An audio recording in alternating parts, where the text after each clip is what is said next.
Bonsoir. Bonsoir. Alors, voilà, bienvenue Nadia, bienvenue chez nous. Merci, bienvenue David. Voilà, nous nous sommes croisés aujourd'hui quelques fois et voilà, nous avons décidé de nous retrouver ce soir avec vous.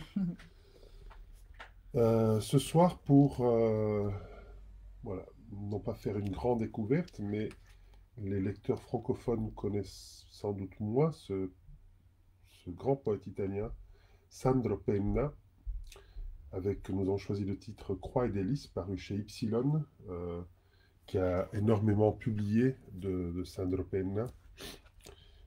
Auteur qui était largement lu et soutenu et admiré par Eugenio Montale, par Saba, Umberto Saba, Pier Paolo Pasolini, par Elsa Morante, Amelia Rosselli, mais qui sans doute, du moins pour le public francophone, est bien moins connu que les autres.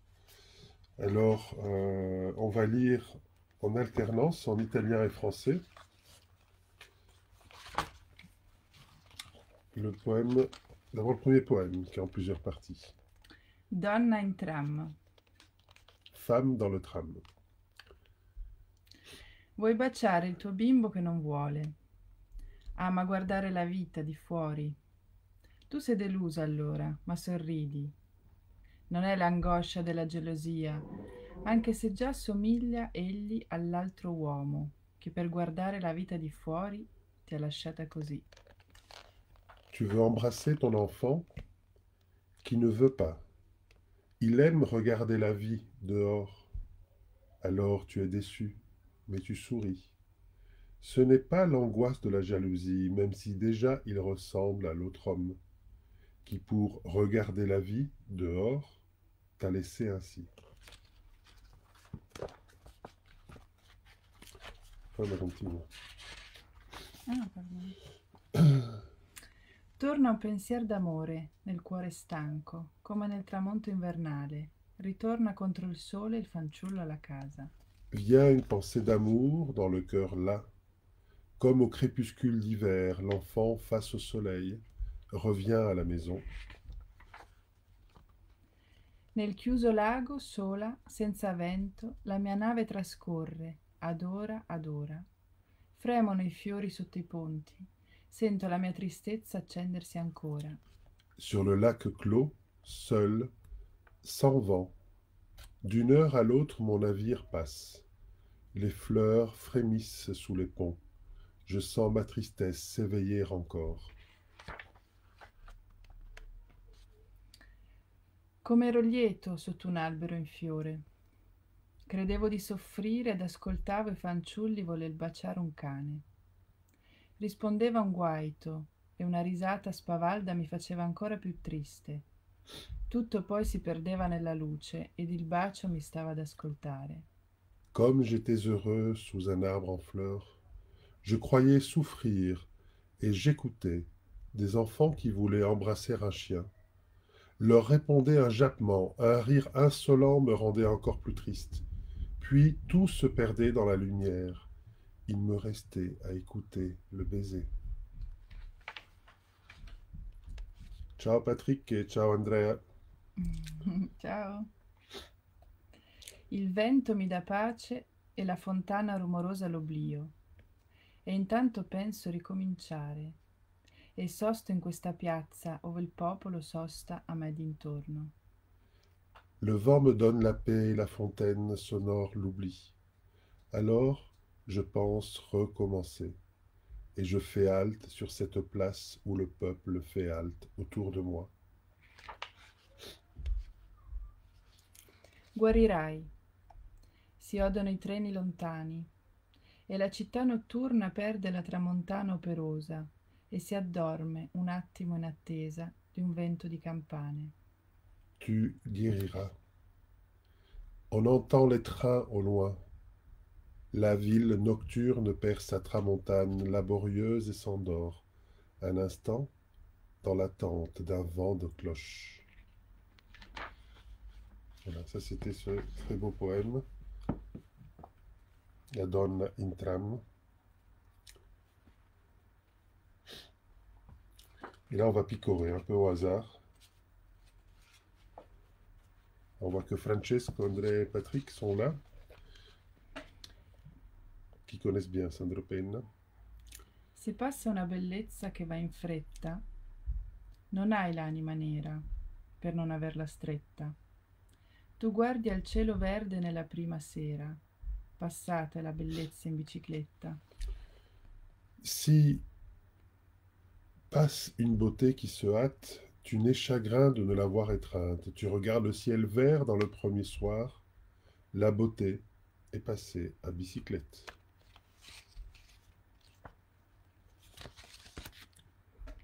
Si ricompone un ritmo, primavera nella gaia città, dove un fanciullo accorre se passa una fanfara, dove le chiese dimenticano i fedeli e nelle aiuole dormono abbandonate biciclette. Se recompose un rythme, le printemps dans la ville joyeuse où l'enfant accourt quand passe une fanfare, où les églises oublient les fidèles et sur les parterres abandonnés dorment des bicyclettes. Scende la sera. Se resiste il verde sui prati e nel cielo l'azzurro, verrà pure il momento in cui la sola luce sarà negli occhi del fanciullo amico. Le soir descend. Si le vert résiste sur les prés et dans les ciels l'azur, le moment pourtant viendra où la seule lumière sera dans les yeux de mon ami, l'enfant. Magnifique, hein, ce poème. Il sole di settembre indora i canti degli operai. È già lontano il tempo quando, vinti al gran sole, i nudi corpi turbavano il mio cuore. Adesso brilla deserto il fiume. Ritornato è l'uomo in piedi. Io rido a più sereno amore. Le soleil de septembre dore les champs des ouvriers. Et déjà loin les temps où, vaincus au grand soleil, les corps nus troublaient mon cœur. Maintenant, désert brille le fleuve. L'homme est à nouveau debout. J'ai ri à plus heureux amour. Ecco, fanciullo, io ti ho portato a questo luogo selvaggio a notte. Perché fare? Non so. Non posso soffocare io questo amore della vita. È sotto è il mare, lo varcherò, conoscerò le genti più disparate, vedrò quanto è bella la vita negli occhi di chi ha 15 anni, fanciullo, come te. Enfin, voici, je t'ai amené en ce lieu sauvage, de nuit. Pourquoi faire? Je ne sais. Je ne peux étouffer cet amour de la vie. La mer est en bas. Je la franchirai. Je connaîtrai le peuple le plus bigarré. Je verrai comme elle est belle, la vie, enfant, dans les yeux de qui a 15 ans, comme toi. C'est doux, hein, c'est fort, c'est simple et c'est très, très beau.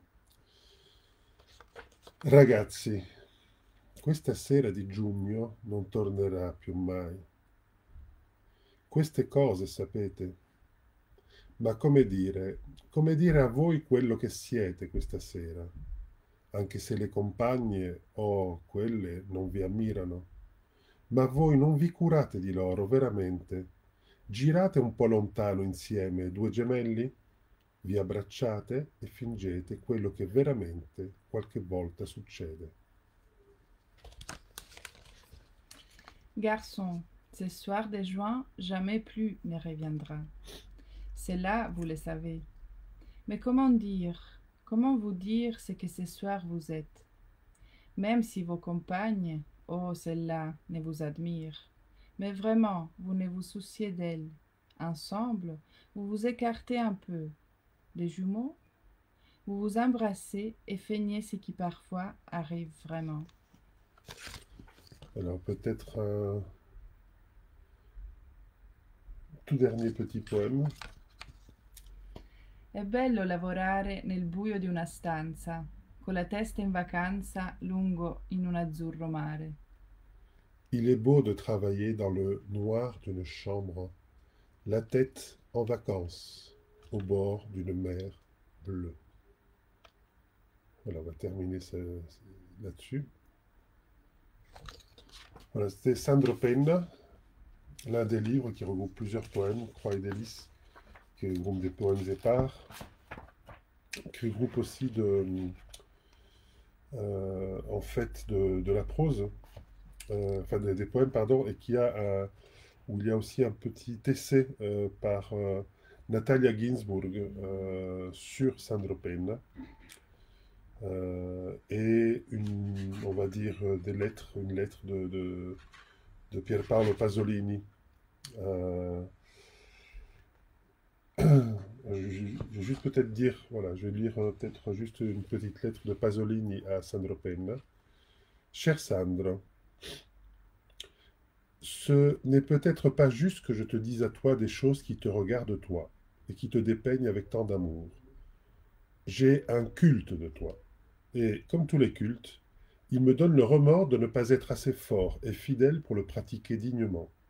Je dis cela comme si tous les deux nous étions morts et la vie ne nous touchait donc plus avec sa misère, qui, jour après jour, heure après heure, contredit ce que tu es et ce que je te pense être. C'est la vie dans sa totalité. Comme un étranger qui lirait cette lettre intime. Oui, en effet, outre misérablement pathétique, tu es aussi un peu drôle. Et cela contredit ton image de saint que je suis en train d'esquisser. Cela la contredit, j'entends, dans les termes usuels dans lesquels on parle. En réalité, tous les saints sont pathétiques et drôles. En quoi consiste ta sainteté? Dans le silence avec lequel tu as renoncé à la vie et à sa jouissance, tel qu'on l'entend dans la partie de l'histoire où nous sommes apparus sur cette terre.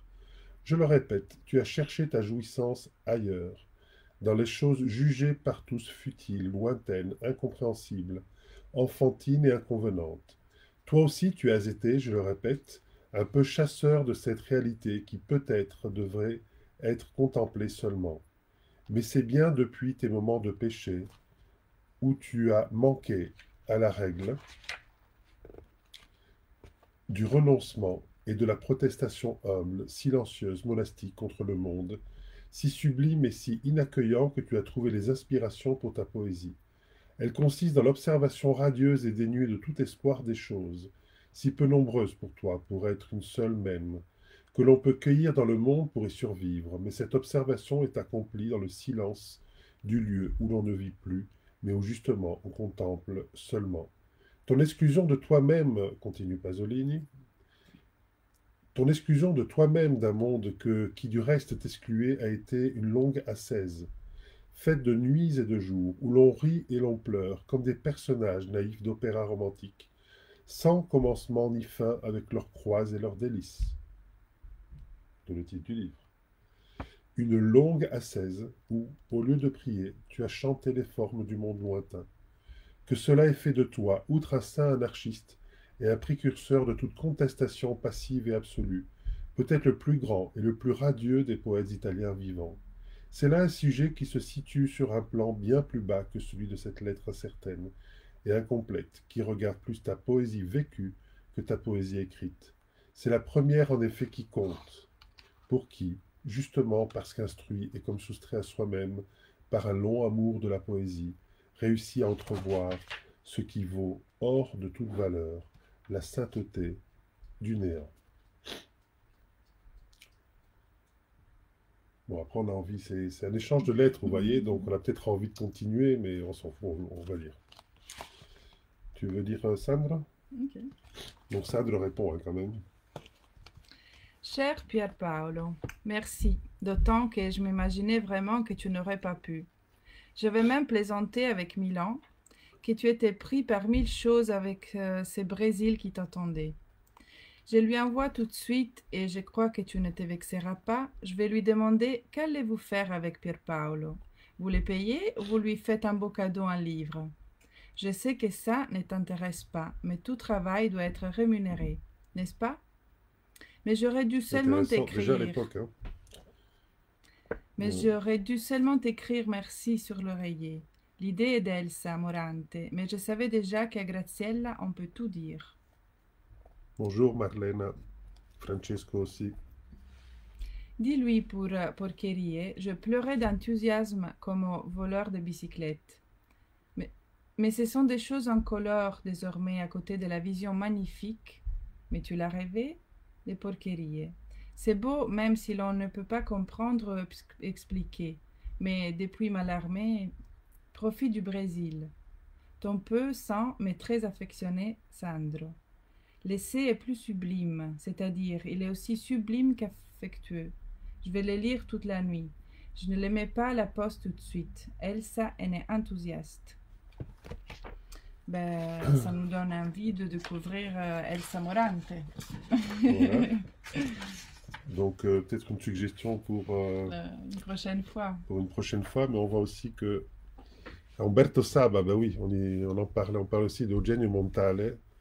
Parce que moi je relis, je sais pas pourquoi exactement, mais je fais un lien souvent entre dû à mes études en Italie, à l'époque en littérature, entre Umberto Saba et Eugenio Montale. Ils étaient contemporains. Oui, oui, mais bon, ils étaient, mais comme Pasolini et Pena et d'autres, mais aussi Montale et compagnie. Peut-être qu'on pourrait, oui, Montale est plus connu, mais désormais beaucoup de poètes italiens sont vraiment si peu connus. Et pourtant, l'Italie a donné tellement de belles choses à la poésie. Et ce soir, donc, je vais terminer en vous. On va bien envie de découvrir en lisant toi. C'est Aline de Tise. C'est une femme. El Maso. C'est un extrait de La Ligne Blanche. On a dit qu'on continuerait la lecture de La Ligne Blanche. Alors, je te donne le choix. Soit Aline de Tise, soit David Giannoni. Mais Aline, tu te va bien. Ok, alors, ça va. Tu vas peut-être lire les tiens, non? Je lirai demain, alors, Ah. le mien. Je lirai le mien, parce que pour certains qui ont suivi les poèmes de Il faut savoir choisir son chant, comme ces poèmes étaient terminés, les 108, pour ce livre, j'ai fait comme une espèce de bonus. Donc c'est un poème conte qui aurait pu très bien être l'un des poèmes de la série, mais qui est à part. Ça, c'est Aline de Tise. El Maso. C'est la marque du corps au pli blanc de vos passages, votre grand traversée. La promesse d'une trace organique ad vitam. À peine sorti du corps ou d'ailleurs, je vous ai attiré tout de suite contre moi. J'ai léché la cire endormie entre vos phalanges, derrière les genoux et leurs zones limitrophes. J'ai récolté la fièvre, épongé la sueur qui s'accumule. Salam, mon fils, mes filles, mes cailloux merveilleux. Nous voilà tous ensemble, engagés dans le temps et dans la métamorphose. Je voudrais libérer toutes les brûlures, les cloques de vos ancêtres coincés au creux de vos coudes. Je voudrais que vos histoires soient digestes, que se tassent au fond de vos talons fermes et puissants. Nous autres funambules, nos paupières suent en continu. Nous autres funambules, nous avons des plumes dans les ventres. Mes doux, mes tendres filles et filles des canards ardoises, vous serez des bons nageurs. Donc là, on ne vous lit que des textes brefs, parce qu'il y a des textes beaucoup plus longs. En prose aussi, donc celui de Laurent Demoulin, hein, par exemple, on est sur un texte de 6-7 pages, où il y a d'elle, Myriam Leroy, voilà, il y a des textes qui sont. Pascal Leclerc aussi, qui a un texte un peu plus long, de 4 pages. Donc là, je préfère choisir pour l'instant des courts textes de ce recueil, mais comme ça, vous savez qu'il est très, très diversifié. J'ai peut-être. On a lu Aline, on va lire Carrel, je vais lire Carrel, qui est très très bref aussi, Carrel Logiste. Les nudistes occasionnels, les naturistes d'un seul jour ou à la petite semaine, ceux qui s'exhibent et qui matent sous des nudités de façade, nos culs, nos bites ou nos chattes, nos authentiques apoilistes. Dans notre jargon d'impudique, il arrive qu'on les appelle, ces nudistes occasionnels, ces naturistes saisonniers, au vu des traces de maillots qui trahissent leur double jeu, les intermittents du textile, ou sobrement les lignes blanches. Voilà, c'était des extraits de La Ligne Blanche, qui est le premier et seul livre pour l'instant qui sort à l'Arbre à Parole après le confinement. Dès septembre, nous aurons le retour des nouveautés à l'Arbre à Parole, avec entre autres un magnifique livre de poésie de Francesco Pito, de Rio di Maria, Éblouissement d'exil. C'est une refonte d'un titre de 2006, avec des nouveaux dessins et des nouveaux textes et des inédits. Un livre de Claude Miseur, un livre d'Émeric de Montenard et un livre de Rosemary François. Voilà, ça ce seront les nouveautés pour l'Arbre à Parole en septembre, octobre, pour le festival et le marché de la poésie. Et pour Maelstrom en poésie, ben, ce sera le troisième volume des Neuvaines. Et il y aura aussi le nouveau livre de Amir Or, auteur israélien magnifique, que Marlène connaît justement, qui est Wings, elle. Voilà, je vous remercie et rendez-vous pour la 78e ou 78e demain. Vous savez, 78 est un chiffre, tous les chiffres ont des significations, hein. D'ailleurs, en Italie, on dit que 77, c'est Les jambes des femmes. les jambes des femmes. 77, 77. 78, ben, c'est par exemple le nombre d'arcanes complètes, mineures et majeures dans le tarot. C'est un chiffre fort. On verra ce qui va sortir demain, lundi de Pentecôte. Peut-être que nous serons bien inspirés, et je l'espère, dans notre choix de texte. Nous serons sans doute en direct de la boutique, vu que Nadia doit tenir la boutique le lundi et que nous avons décidé d'ouvrir tous les jours pour l'instant, donc même lundi de Pentecôte. Comme maintenant, là, il y a Stéphane qui est à la boutique, que je salue s'il est encore là. Sinon, c'est Rachele, les autres jours, Marcello, Benjamin, les autres jours. Donc, je voulais encore remercier toutes ces belles âmes qui composent et qui tiennent, qui permettent à cette boutique Librairie Maelstrom, boutique où l'on vend 90%, 90% de poésie, de tenir le coup. Ah, Jeff Raji, j'adore Salut Jeff. 77. Allez, en route pour le 78, 78. Aujourd'hui, c'est encore le 77, Jeff. Voilà, on a eu beaucoup de plaisir à partager avec vous la poésie de Sandro Penna, que moi-même je ne connais vraiment pas beaucoup. Et c'était une occasion de... Voilà, hier, enfin, il y a quelques jours, quand j'ai vu le livre à la boutique, je me suis dit qu'il fallait qu'on rentre dedans. Et donc à l'avenir, oui, pourquoi pas, Umberto Saba et d'autres. Et puis on va essayer de retrouver aussi des contemporains. Ciao, ciao. Bonsoir. Bon appétit si vous n'avez pas mangé.